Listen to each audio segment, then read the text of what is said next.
Lung 1 is located in the groove between your shoulder joint and your chest, right over here.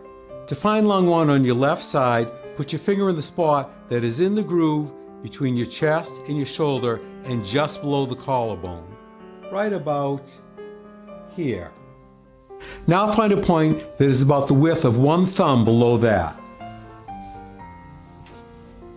Press in to find a spot that is sensitive, sore, tender, or painful. That is lung 1. Activate lung 1 by rubbing the area quickly 5 times.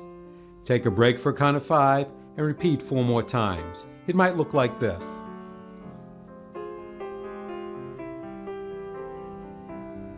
Or if you have a Tei Shin, it might look like this.